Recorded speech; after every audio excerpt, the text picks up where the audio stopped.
As you may or may not know, the units of the Florida National Guard train 1 weekend a month. That's called a drill period. Well, the 202nd Red Horse took 2 of those weekends and put them together to create what they call a super drill. And because of that, they got to do a little bit more training than what they usually do. They took me along to some of their job sites, so let's find out what they were doing. Today we're building a road for the forestry to come in and put out fires. It's a fire lane road, and also the Army uses it for combat maneuver and in their field exercises.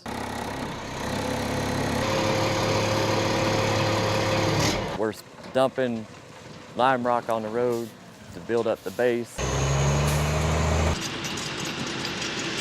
And the dozer spreads it, and the grader smooths it out.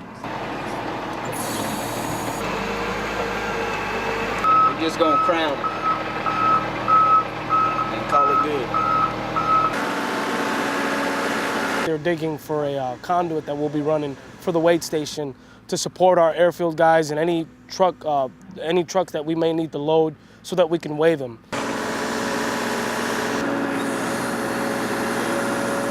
So about how long do you think this will take?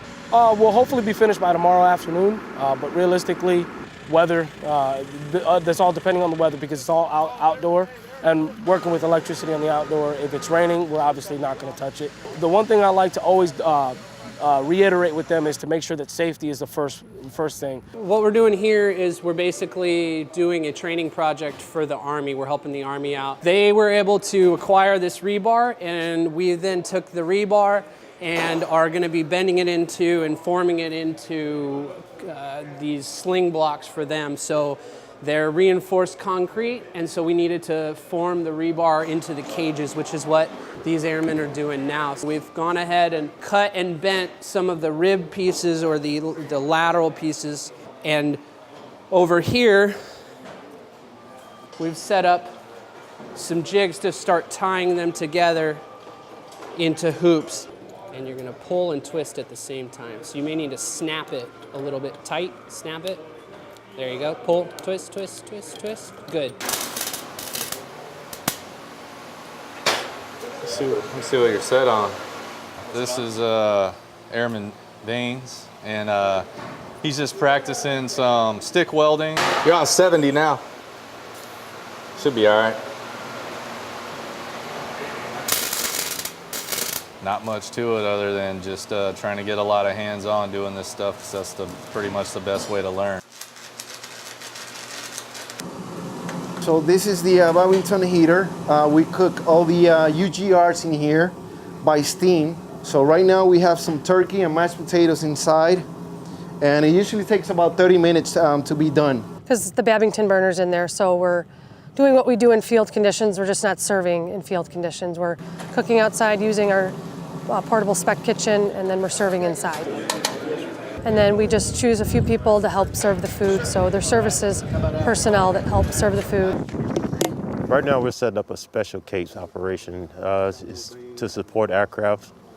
Right now this is an expeditionary way of going about, so that if the aircraft needed to land at night, they would have the proper illumination so they can land safely on a runway strip. The best part about it is that it is fast. You can do this probably within an hour, 2 tops. They would stake out, lay out where everything needs to go, and then of course we come back and lay down.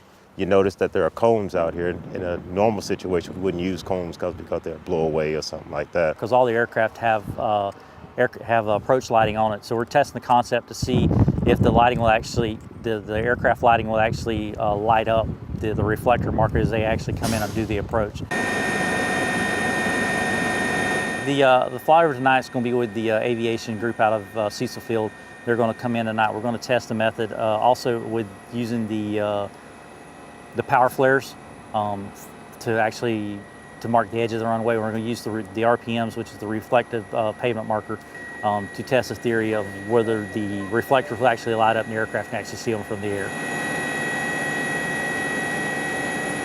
So because of this super drill, they're going to be more prepared should they be called up for an actual mission.